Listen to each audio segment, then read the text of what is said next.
Para entender o que são os juros simples, temos que entender o que são juros de fato.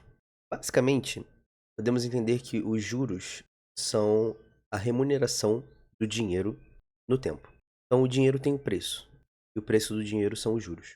Então, quando você empresta um dinheiro para receber a prestação, ou em uma parcela só, mas daqui a um certo prazo, espera-se que você vá receber não só o valor que você emprestou, mas também uma remuneração por esse empréstimo, para remunerar o seu risco de ter emprestado esse dinheiro e talvez não receber ou não receber integralmente o que foi acordado. Então, os juros servem para remunerar esse risco. A mesma coisa quando você pega emprestado, você vai ter que pagar essa remuneração ao seu credor. E aí, os juros simples são uma forma, um regime de capitalização para essa remuneração. Agora, no dia a dia, seja mais usado o regime de capitalização de juros compostos. No regime de juros simples, os juros são constantes. O juro é constante e proporcional ao capital, ou seja, ao valor inicial da operação. Também às vezes chamado de valor presente, dependendo do livro que você estiver usando. E o valor final, valor futuro ou montante, é o valor do capital acrescido dos juros correspondentes. Então, por exemplo, se eu tenho uma aplicação, eu fiz uma aplicação de R$ 1.000. Esse valor aplicado, a gente pode chamar de capital e representar por essa letra C. Eu fiz essa aplicação a uma taxa de 10% ao mês. Pode representar com essa anotação. 10%, um Azinho, ponto, um Mzinho ao mês. Poderia ser ao bimestre, ao trimestre, ao ano. E eu vou fazer essa aplicação por um período de 3 meses. Então, qual o valor que eu vou resgatar ao final da aplicação? Esse valor total, né, que nós resgatamos, nesse caso aqui, chamamos de montante, representamos por essa letra M. Então, como é que funciona? Os juros, o valor de juros que vai entrar por mês, ele é constante, no regime de juros simples. Portanto, a gente pode calcular dessa seguinte forma. Chamando de J o valor que vai entrar de juros, J1, para primeira capitalização, ou seja, apliquei o dinheiro, daqui a um mês vai incorrer o primeiro juros. Quanto que vai incorrer?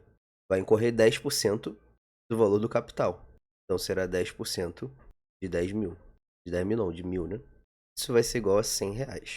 Então, passado esse mês 1, meu montante está em 1.000 mais os juros que entraram, R$ 1.100. Os juros 2 vai ser a mesma coisa, a taxa é 10%, passado mais um mês, né?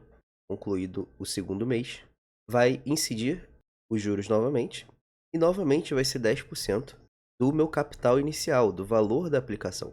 Aqui eu estou dando um exemplo de uma situação que você aplicou o dinheiro, ou seja, você emprestou. Mas todo esse raciocínio serve também para o caso contrário, onde você pega um emprestado, onde você está com uma dívida. Tá? O raciocínio é o mesmo. Então aqui o valor que vai entrar de juros no segundo mês é o mesmo que entrou no primeiro mês. Então perceba, e aí isso é constante, porque é sempre proporcional ao valor do capital. O valor do capital, que é a aplicação inicial, ele é fixo. Você aplicou lá uma certa quantia e vai ficar rendendo ali durante o período aplicado, de acordo com a taxa descrita. Como o valor inicial não vai mudar nunca e os juros são calculados em cima do valor inicial, a cada período de incorrência da taxa de juros vai acrescer o mesmo valor sempre. Então isso é o entendimento do que são os juros simples. Então aqui ao final do segundo mês, a gente vai ter 1.100 mais os 100 que entraram agora, 1.200. Entendido esse raciocínio, adiantei um pouco.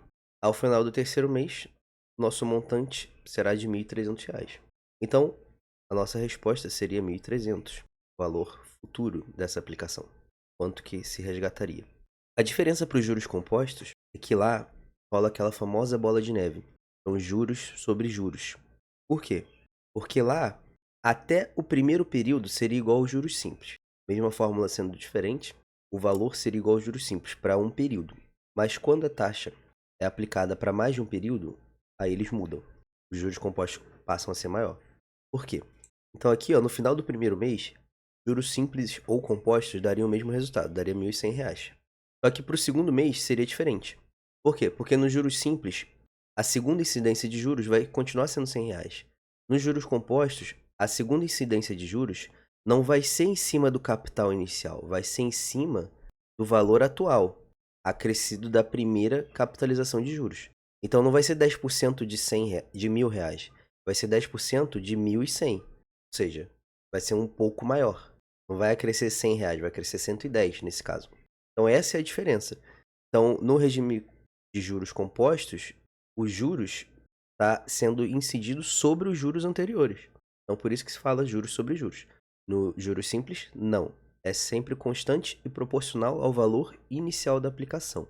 Essa é a principal diferença, principal entendimento. Em outras palavras, aqui nos juros simples não incide juros sobre juros. Então, o que vai acontecer? Na maioria dos problemas, no enunciado, ele vai te passar algumas informações. O montante, o capital, a taxa e vai deixar faltando uma. E aí a mera aplicação da fórmula vai ser o suficiente para você resolver o problema. E qual é a fórmula? Entendido o raciocínio, a gente sabe que o montante é igual à soma do valor que eu apliquei mais os juros que eu recebi durante a aplicação, certo? Aqui nesse caso, qual foi o valor dos juros? Foi de R$ 300, os juros totais. Chamar de JT, os juros totais. Primeiro mês entrou 100, no segundo 100, no terceiro 100, somando tudo, quanto entrou? R$ 300. E perceba que esse juros total pode ser calculado da seguinte forma. A gente fala aí CIT, para gravar mais fácil. O C é o capital, a aplicação inicial. O I é a taxa de juros. E o T é o prazo de aplicação. Então, se eu quiser saber os juros totais no regime de juros simples, eu posso simplesmente fazer essa equação. Claro, caso eu tenha a informação desses três valores. E aqui entra a principal observação, tá? A observação para a taxa de juros e o período de aplicação. Perceba que os dois envolvem questões temporais. A taxa pode ser dada em qualquer unidade de tempo, ao mês, ao ano, ao bimestre, ao dia, e o prazo também. Vai ser dado em dias, meses, bimestres, anos. Só que sempre o importante é você colocá-los na mesma base. Por exemplo, aqui está 10% ao mês. E se eu quisesse saber para uma aplicação de um ano? Se o tempo, ele fez a aplicação durante 1 ano e meio. Aí eu tenho que escolher. Ou eu passo a taxa de juros para uma taxa equivalente a 1 ano e meio. Nesse caso seria um pouco mais complicado. Ou eu passo o tempo para a mesma unidade de tempo da minha taxa. A taxa está ao mês. Ele me deu um prazo em anos. Caso 1,5 anos. Eu busco a equivalência. 1,5 ano equivale a quantos meses? Nesse caso, 18 meses. Então eu sempre tomo esse cuidado com as unidades de tempo da taxa de juros e do prazo da aplicação. Sempre tem que observar isso. Então perceba que quando eu substituo as informações, nós vamos achar o valor de 300 para esses juros totais. Que vai simplificar, né? Ali vai ficar 10 vezes 10, 100, vezes 3, 300. Então a primeira relação que você tem que guardar é essa daqui. Agora que você já entendeu de onde que ela vem, agora sim você pode decorar. Voltamos para o montante, ou valor futuro. Ele é tão somente a soma do capital com os juros.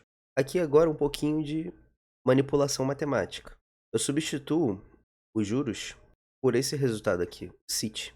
Não são coisas iguais? Esses juros aqui é o juros total, tá?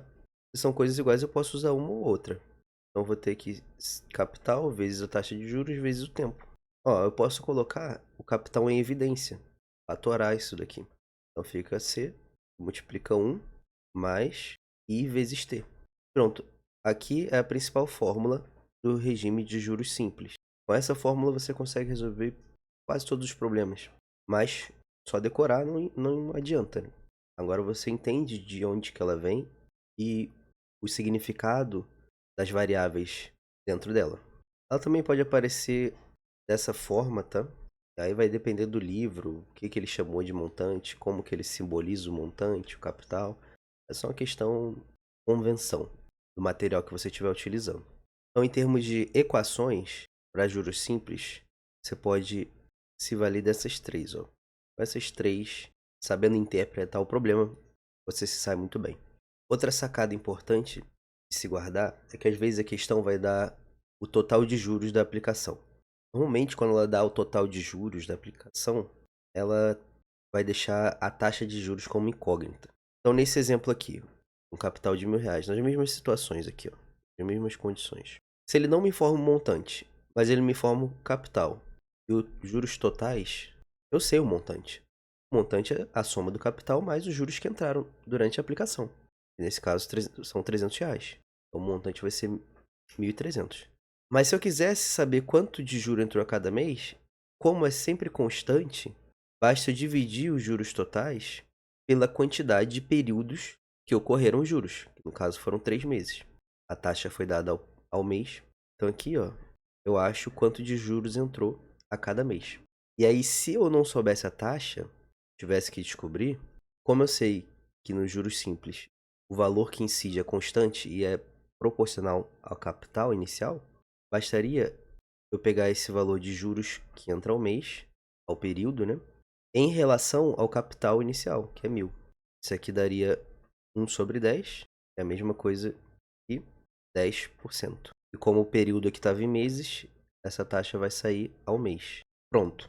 Com isso aqui, com esse entendimento desses raciocínios e dessas interpretações, você resolve praticamente qualquer problema de juros simples.